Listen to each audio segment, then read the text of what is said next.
to get together again. Thank you all for coming. It's really great to see everyone. The valedictory speech is usually an honor awarded to the student with the highest GPA and the most accolades. But I'm a class of 1, so I have the highest GPA in the class, but also the lowest. I earn the most service hours, but also the fewest. I have the most awards, but also the least. It's all about perspective.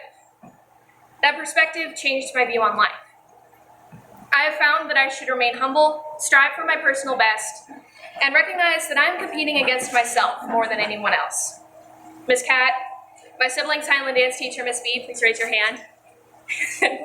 And many other role models have repeatedly told me to strive for my best. Effort is what counts, not necessarily the end result. Regardless of the path you take, trying your best but failing, then trying again is always better than not putting full effort into something, but getting the desired result anyway. There's no sense of accomplishment if you didn't try your best. As Miss Cat likes to say, be the best you can be, and I would encourage that for everyone. My years in high school were my most formative to date, but I still know that I have a long way to go, and that this is only the beginning. I have a summer filled with leadership and training camps ahead of me, and Ms. Oakes, my Sea Scout leader, she's over there, said that I will come back a completely different person, more mature, more independent, and more responsible. I'm still learning valuable life lessons, starting with the ones that shaped me from the really short freshman who couldn't do her hair right to save her life, to where I am now, a still short high school graduate who can do her hair a little bit better now. With the help of my family, friends, and mentors, I am here, ready to face whatever challenges life wants to throw at me. One of the biggest life lessons I learned during my time in high school was that authority figures are much smarter than we think they are when we are young. They know what they're talking about. Whether we like it or not is a different matter, quote courtesy of Miss Cat. One experience I had with this was on my first scouting camp out at Padre Island. I spent most of the weekend in a swimsuit, but I made the mistake of not using enough sunscreen, though Miss Oakes reminded us constantly. I thought I knew better and that it wouldn't matter too much. I might end up a bit rosy, but I would have a nice tan later. Boy, was I wrong.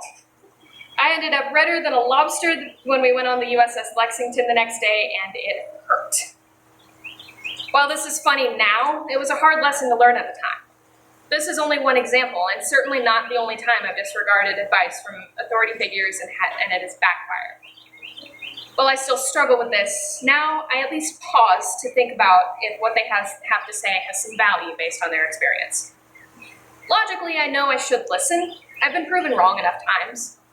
But it's been pointed out to me that I might be one of those people who likes to learn the hard way. I am not quite there yet, but I am trying. I also found out the hard way that procrastination is not fun. Miss Cat will tell you that she is never doing sailing requirements with me again, for that matter with anybody else, because of an experience she had with my procrastination. I was supposed to go camping on Canyon Lake with the rest of the ship, but the others canceled because one of them got sick. I had other chances to do this, but no, I waited until the last minute.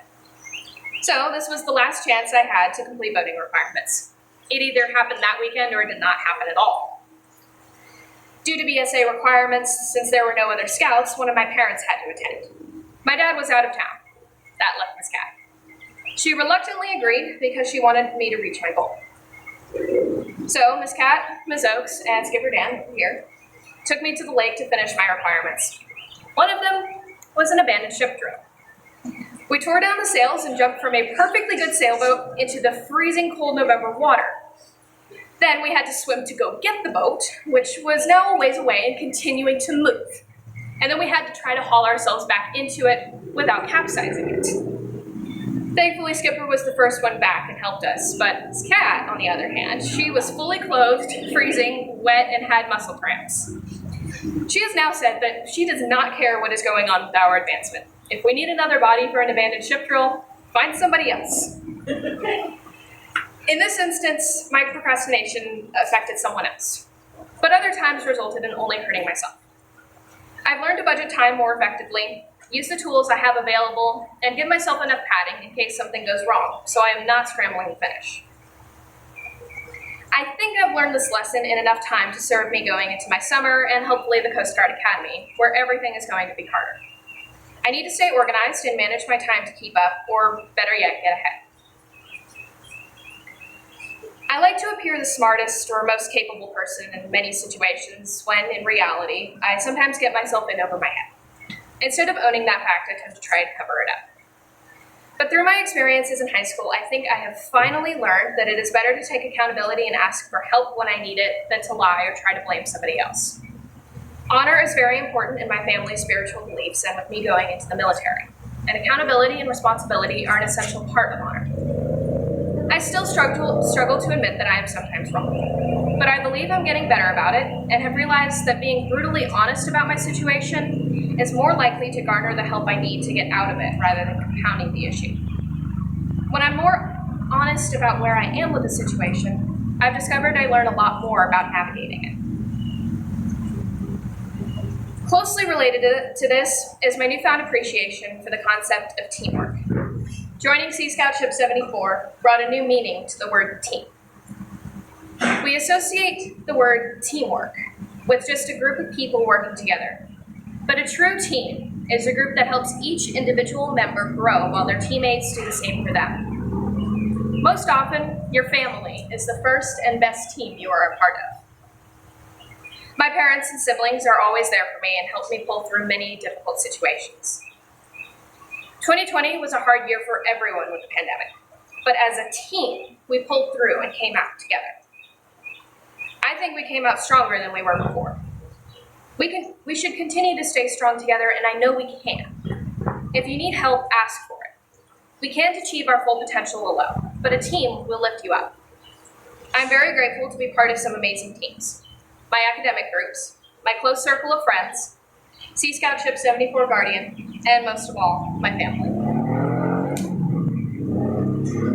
The lessons I learned through high school did not happen in a bubble.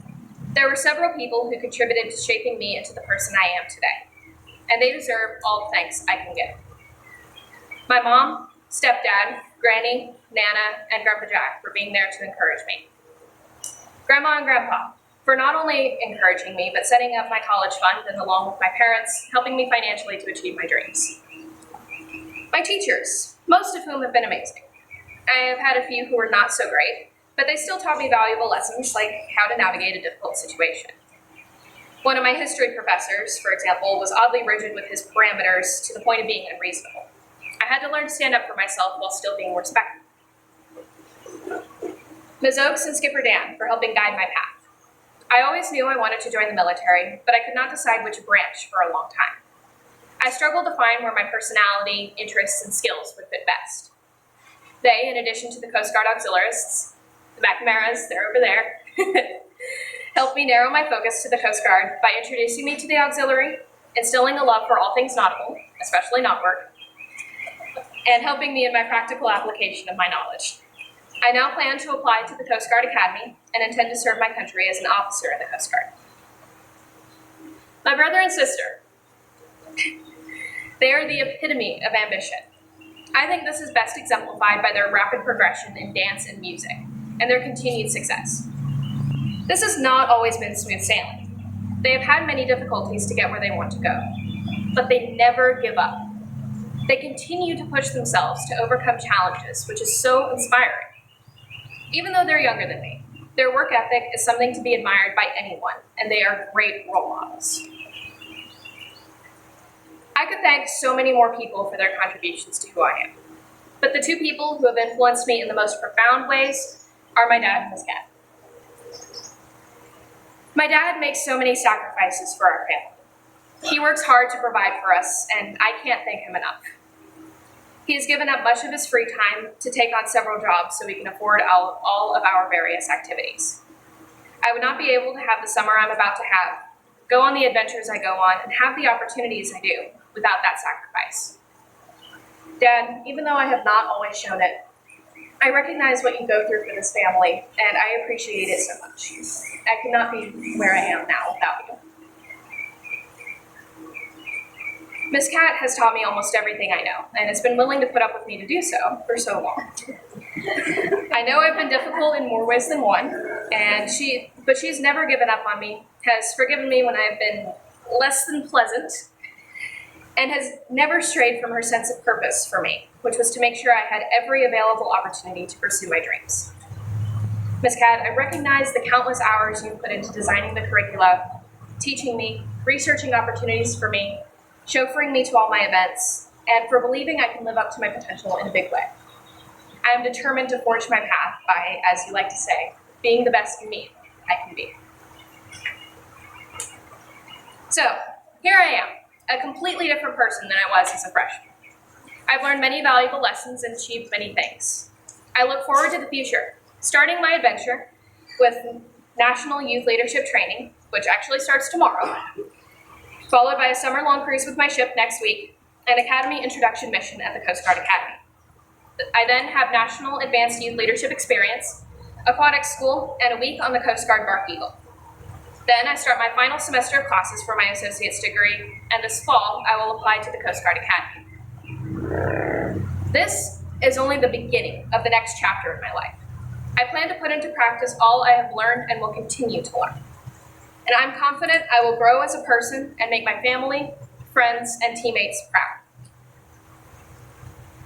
I encourage everyone to strive for their best, challenge themselves, contribute to a team, and above all, be the best you that you can be. Semper Paratus.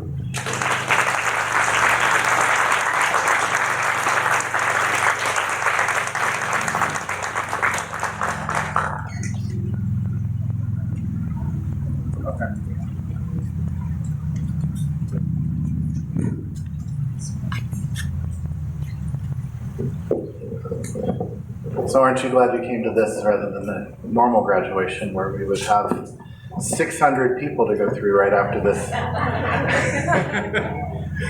So at this time, we would traditionally have the tassel go from one side to the other, but as you can see, the hat disappeared in our getting over here, so we'll do that later. However, it is now time to say, Clara Sutton.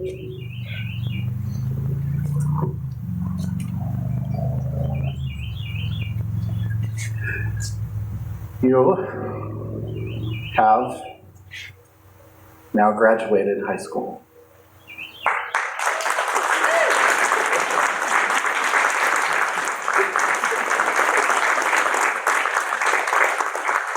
And now I present to you Clara Sutton, high school graduate.